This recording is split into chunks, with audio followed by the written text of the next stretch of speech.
Assalamualaikum, good morning everyone. So let's start our morning. So we already got the update for our cases, our latest cases about the murderer. So apart from that, we also have a new trainees. So girls, come. Don't be shy. They're all girls here. Hi. Okay, so they all the staff here. They all have experience in this forensic lab. So this is Hani. This is Yana, Azika, Chu. Okay, so for today, maybe you can tag along with Hani first. I'm Mardia. You can just call me Mardia. I'm from University Putra Malaysia. We are a biomedical student. And my name is Rafika, and you can call me Ika. Here we want to do our industrial training. Oh, classmate lah dua ni. Yes. Okay. So you guys tahu kan you guys dalam unit apa sekarang? We're in DNA lab. Yes, the exact name will be DNA fingerprinting lab right now currently. So have you ever heard about DNA fingerprinting? I think DNA fingerprinting is instead of we're using the thumbprint, we're using the DNA to identify a person. Yeah, correct. Okay, it's like you said. You know the fingerprint, have you ever seen like in TV before where they have a fingerprint and they can detect who is the person? Yeah, in the forensic movie, right? Yeah, but in this case, instead of using thumbprint, we are using DNA. We're using DNA sample to identify a person by looking at the specific location in the DNA. I think I explained a bit lah to you guys about some of the few methods we use in DNA fingerprinting. Sure. Okay, the oldest one that we use for DNA fingerprinting is called RFLP. You guys know what is RFLP? I think I've heard about this. We have learned right in our forensic class. Can I guess what is the abbreviation for that? Restriction fragment length. Polymorphism. Yes. Okay. Restrictions, fragment, length polymorphisms. I just give you the brief idea, okay? Restrictions, fragment, length polymorphism is basically we have a DNA and then we will cut it into smaller fragments by using restrictions enzyme. This restrictions enzyme is very specific in the sense where it will cut in the DNA. For example, different restrictions enzyme will have a different restriction sites. Maybe this one will have, let's say, the moment they see CCGA sequence, they will cut over there. So let's say, okay, where DNA fingerprinting comes in, where we use this technique is, let's say you have variations between you and me. We have different DNA, right? Yes. Okay, let's say I have CCGA, it will cut over there, but yours maybe becomes CCGT, so it won't cut over there, right? Right. So you know, right? After we run this, after we cut it into fragments, we will run through electrophoresis, where it will form into bands. These bands is where we'll look at the difference, how we see the difference. So like I said just now, mine will be much more shorter than yours, right? So I think you guys already do a lot of electrophoresis, right? Very detailed. Okay, you remember or not, in electrophoresis, the smaller end will be at the bottom, and the heavier one will be at the top, right? So, like just now, like example, my one will be shorter, so it will be at the bottom. Yours one will be at the top of the top. Much more higher than my one, right? So the band will be different, right? Yes, the band will be different. That is one of the way how we determine this one, the differences, the variance. But this one is, I'm talking only about one differences, one band. But in real life, in reality, it won't be like one band. It will be like we have a lot of band. Then we will see the differences. Let's say the samples comes from of course we have the samples from the victim, and then one more samples. That's where we see. If it's the same, it means it's from the victim. But if it's not, maybe from the suspect. The suspect. That's where the police will like Detect. Yes, exactly. Our job usually just end up there. And then beside RFLP, we also have several other like PCR. This one for sure, I think both of you know what PCR, right? Yeah, we have did PCR, right? Yes, we have did it before. Give me the basic function of PCR. Basic function for PCR, it make copies for particular DNA fragment. It's like photostat machine. Yes. Okay, it's like that. Then Then this PCR, we use it, it's like, basically PCR is a machine, right? How we use it in, for DNA fingerprinting, we call this thing called usually STR, short tandem repeat. Yes. But I think this one better, I'll pass it to Chu. Can you explain the STR? I think she's even doing one sample right now. Maybe you can ask really? Chu. Oh. Yeah, okay. I'll pass it to Chu then, Chu. Sorry, I got work, Chu. Hi, Miss Chu. Just now, Miss Hani said about STR. Can we know in detail about what is STR actually? Sure, but before that, may I know, have you ever heard about the STR before? Yeah, I've heard about it. STR is short tandem repeat analyzing, where it's analyze the DNA fragment 2 to 5 only, 2 to 5 base pair right only, and then it's measure the accurate difference. Good, but beside that, in our forensics, we will go to amplify that repetitive sequence and we'll call it as a polymorphic locus. And after that, after we get the result, we will compare the STR profile with reference sample. Which means, if you amplify more of the STR, then it means that they will be more accurate. Understand? Because our gene got many STR. So why I say that it is so accurate is because actually in these words, there is really to found that two person have exactly same number of the STR. So different people got different STR sequence. I wonder, do we have any kids in this type of analysis?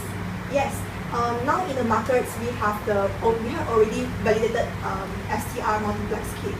STR multiplex kits. Yes. I was curious about, from those three type of methods, which one is most common in Malaysia? Yeah, the STR will be the most common methods we use in our forensic lab nowadays. These methods? Yes, the STR methods. Why don't we use the FRLP? Because compared with the other methods, the STR methods have been validated that it has the highest accuracy compared with the others. That's why. I want to ask, if we have a data, it will be pop up like a TV? Yeah, like the CSI movie, right? Yeah. For this question, I'll bring you guys to meet the Miss Liana for more information. Oh, Miss Liana. Okay. Hi, Miss Liana. My name is Ika, and here is my friend Madia. We are from UPM, and actually, my friend here got a question about the law, right? Yeah, I want to know, is there any of the law enforcement in Malaysia in order for you guys keep the DNA profiling? Oh, okay. So you guys from biomedic, right? Yeah, we are biomedical students. I assume you don't know much about the law enforcement related. Because we are not studying the law that have in Malaysia. Yeah. Actually, me also not a law student, but I know a bit about the law enforcement, especially in DNA profiling. So I will be explain a little bit to you guys. Okay? Okay. Alright. Sure. So do you know that actually in Malaysia during 2009 there is act have been passing in Parliament, namely DNA Identification Act 2009. So yes, so from the act, the DNA data bank is established for Malaysia for forensic investigation, especially when we for criminal. So since 2009, the chemists, the forensic officers start their work. I mean, they keep the DNA profile in the database. In the database. Yes. So, do you know the highest position of the DNA data bank in Malaysia? Namely, the head of police head of the forensic DNA data bank in Malaysia. Okay. He or she must be qualified and specialized in DNA science. Oh, I see. So, as I mentioned just now, they appointed by the minister. So the minister is responsible. They're responsible to choose the right one, because the responsible of head of DNA data bank is very important. Yeah, because the DNA data bank itself is very strictly Private. confidential. Oh. Yeah. can I ask, that's mean all of our DNA or any type of person? Actually, there is only the person that committed the crime. Oh, There is the actually most of them is suspect, and there is also a voluntary person that want their DNA to be the DNA database is very strictly confidential and only can be accessed by the head of the DNA databank, the deputy head of the DNA databank, the DNA office, the DNA forensic officers, and the chemists. That's mean not all police officer can access to the DNA. Yeah, not all. Data. And all of if they want to access the DNA, they must have the strong purposes. So one of the purpose is if they want to carry out the investigation, they want this DNA databank is very helpful for improvement our crime justice in Malaysia. Thank you a lot, Miss Lana. And also to Miss Chiu and Miss Hani. Assalamualaikum and good morning, Cik Akmal and Miss Hassan. Today I've been attached here to this department. They told me to learn about the DNA data bank. So come here. Okay. Okay, so feel free to ask both of us anything. So what have you learned before? What I've learned before, they use the RFLP, the PCR, and the STR methods to analyze DNA to identify individual. So maybe that you have been encountered the term of DNA database before? Yes, they've mentioned before. So I hope that by now you should know what is DNA database. So actually, maybe maybe any advantage of what do you think the advantage of I this think database? this system, this databank DNA system is a very good system in Malaysia, but I didn't know really about the advantages. Actually, it's a good thing that we have these databases, but the advantage of this thing is we can access or we can really match the DNA fingerprint with the data that we have in the system. An example, we have if the person commit the crime twice or recurrently, then we can automatically detect it inside the system and we can settle or we can finish the case earlier. And then the case should be closed faster then. Yes, and the justice can be prevailed. But the things with this database, it have pro and cons. Really? So Zika? Also the advantages. Yeah, for the DNA limitation of databank, because first this DNA databank have not extend beyond the convicted criminal only, except for the volunteer. That means just can reach the person that have obtained the crime and the volunteer only. We cannot reach for the other society community. That means not all Malaysian we got the data. Yes. And also another limitation is because we lack of money to maintain the data bank. At the current time, we are still the government are still in progress To improve and develop a much better That one is database. good. So this is the current work that we can use. Can I see? It's almost lunchtime. I think I should stop now.